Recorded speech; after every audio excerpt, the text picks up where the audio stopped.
Sometime this year, without signing anything, you switched fuels. Every petrol pump in India now dispenses E20, a petrol with 20% ethanol. And the unblended petrol your vehicle may have been designed for is simply no longer on sale. And this month, the argument about it went nuclear. An opposition minister called it an experiment performed on 3.6 crore Indians without their consent. The petroleum minister called that a make believe narrative, while conceding in the same press conference that your mileage may decline slightly. As usual, the truth is more interesting than either side. In the next 10 minutes, we will see what E20 is, why the government wants it so badly, what it genuinely does to your vehicle, including the water problem everyone whispers about, and the bigger water problem almost nobody mentions. All sides, all receipts. E20 is 80% petrol and 20% ethanol. Alcohol distilled from sugarcane juice, molasses, maize, and even surplus rice. Chemically, ethanol mixes cleanly into petrol and burns with a higher octane rating. The catch, which we'll come to, is that it carries less energy per liter and loves water. This wasn't sudden. The program began in 2003. The 2018 biofuels policy targeted 20% by 2030. In December 2020, the cabinet pulled that forward to 2025-26. Niti Aayog's roadmap sequenced it. E10 everywhere by 2022, E20 material compliant vehicles from April 2023, E20 tuned engines from April 2025. India hit the target 5 years early, a genuine execution feat. But the roadmap never included keeping an unblended option at the pump. The rollout was total, and that single design choice, no choice, is where much of today's anger comes from. To understand the government's zeal, look at three numbers it cites. All attributed, all real money. First, oil. India imports over 85% of its crude, and every liter of ethanol is petrol not bought abroad. By the government's count, the program has substituted roughly 270 lakh tons of crude and saved around 1.6 lakh crore rupees in foreign exchange since 2014. Second, farmers. About 1.2 lakh crore rupees paid to ethanol-supplying farmers over the same period. The political heart of the program in sugarcane states like UP, Maharashtra and Karnataka. Third, emissions. Over 700 lakh tons of CO2 avoided by official count, with Niti Aayog's own studies claiming carbon monoxide down up to 50% in two-wheelers, hydrocarbons down too, and nitrogen oxides showing no consistent trend.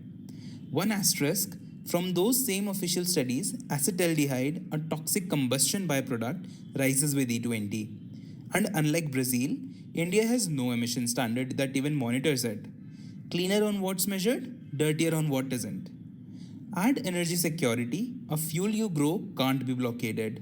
And precedent, Brazil has run higher blends for decades. From North Block, E20 is a triple win. Geopolitics, farm politics, climate. Hold that thought. Each win has a price tag.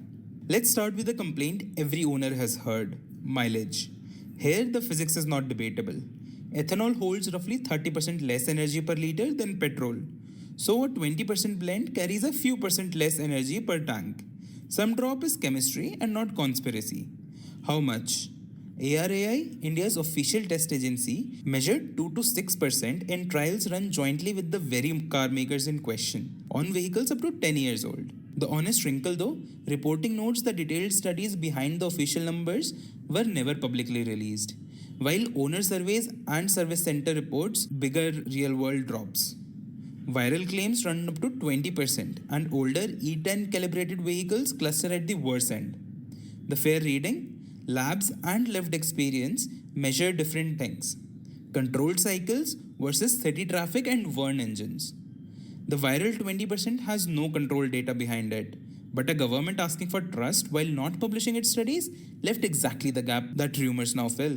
Now the whispered fear: water. This one deserves real chemistry because it's both more real and less scary than the video suggests. Ethanol is hygroscopic. It pulls moisture out of the air. In a fuel tank, that's usually fine. The water simply dissolves into the blend. The danger is a threshold effect called phase separation. If enough water accumulates, the ethanol bonds with it, splits from the petrol, and the heavier ethanol water layer sinks to the bottom of the tank. This is exactly where your engine drinks from. The result? A corrosive, poorly burning slurry going into the engine, while the petrol left on the top falls below spec. And once a batch separates, no amount of shaking unmixes it. This is not hypothetical. It's the main reason Bhutan recently declined to adopt E20, citing exactly the storage headache. But notice where the risk actually concentrates: the fuel that sits. Vehicles parked for weeks with half empty tanks in humid weather, and crucially, old or corroded underground tanks at petrol stations, where the rainwater can seep in during a monsoon downpour long before the fuel ever reaches you. Here's what the panic videos never mention: the strongest point on the government side of this fear. Because ethanol dissolves water, more ethanol means more capacity to hold it safely. Independent engineers note E20 can dissolve roughly double the water E20 could before separation begins. For the everyday moisture a running vehicle meets, E20 has a wider safety margin than the fuel you used before. The doom scenario needs neglect: weeks idle, part empty tanks, or contaminated station storage. And the specific viral claim of moisture residue forming inside engines? The former chief of engineers India has flatly called it not true. The owner's guide from mechanics rather than ministries: keep the tank closer to full, less air, less moisture. Don't park it for weeks on a half tank. And on older vehicles, watch the rubber. Pre E10 era fuel lines and seals weren't built for alcohol. And accelerated tests on old components have reportedly shown hoses weakening.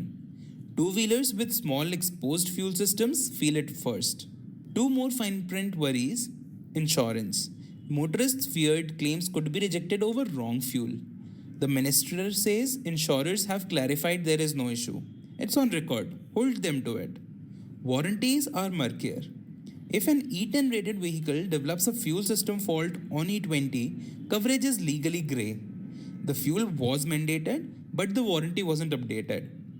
Both loose threads are the government's to fix, not yours. Now zoom out from your tank to the country, because the serious water problem with ethanol isn't in the fuel, it's in the farming. And the most damning numbers come from the government's own roadmap. Niti Aayog's report states it plainly. Producing 1 liter of ethanol from sugarcane takes about 2,860 liters of water, and sugarcane and paddy together already drunk roughly 70% of India's irrigation water. When drought hit in 2023-24 and sugar ran short, the government banned cane to ethanol conversion and pivoted to grain. Today, around 2/3 of India's ethanol comes from maize and rice. Rice is even thirstier. By the roadmap's own arithmetic, rice-based ethanol can consume upwards of 10,000 liters of water per liter of fuel. Agricultural economists have called out the irony directly.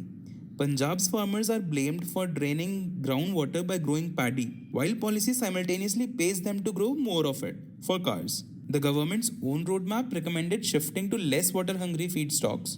5 years on, the mix has moved the other way. The water question leads straight to food. India ranked 105 out of 127 on the 2024 Global Hunger Index. And researchers like IEEFA ask bluntly whether the burning the food crops in cars is the best use of land. The drought showed us how fast surplus vanishes. Then there's the money you don't see at the pump. The Food Corporation of India sells rice to distilleries at around 2,300 rupees per quintal, while its own economic cost is roughly 4,100. The gap is a hidden subsidy. Public money turning public food stock into fuel. Independent analysis puts rice ethanol's true cost near 126 rupees a liter, over double what oil companies pay. Someone absorbs that gap, and it isn't the distillery. Then the storm, the conflict of interest. Firms run by Minister Nitin Gadkari's sons produce ethanol. One, by press accounts, majority held by son Nikhil. Its revenue reportedly leaping from 17 crore to 1200 crores as E20 scaled. Its acquisitions, a Business Daily wrote, neatly aligned with the push. Gadkari's answer is on record. No role of his, one firm among 450 producers, 0.5% of output, and cabinet, not any minister, sets prices. Fairness notes, the family's sugar business predates E20 by decades. No investigation or illegality finding exists. Questions raised so far, only questions. And your side, the same price per liter for a fuel that moves you slightly less far, no discount passed on. None of these makes E20 a scam. The import savings are real. It makes E20 a policy with costs that were socialized quietly while the benefits were advertised loudly. And E20 is not the destination. The center has already removed excise duty on blends of 22 to 30%. A regulatory framework for E85 and even E100 is expected next financial year. And India has built more distillery capacity than E20 needs. That overcapacity is the quiet engine of lock-in. Once thousands of crores sink into distilleries, pressure builds to raise blending targets to keep them fed. Whether or not that's the best use of water, grain, or public money. And petrol demand itself may peak within a decade. Analysts ask whether ethanol is a bridge to that future or competitors slowing it down. So hold the full cast in one frame. The government sees energy security delivered early, farmers see income, though sugar mills complain their distilleries set underused. Automakers whose vehicles are E20 native see it solved. Mechanics see older vehicles needing more care. Researchers see water, food, and fiscal costs compounding.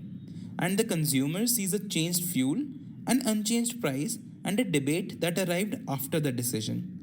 Every one of those views is looking at the same policy. Every one of them is partly right.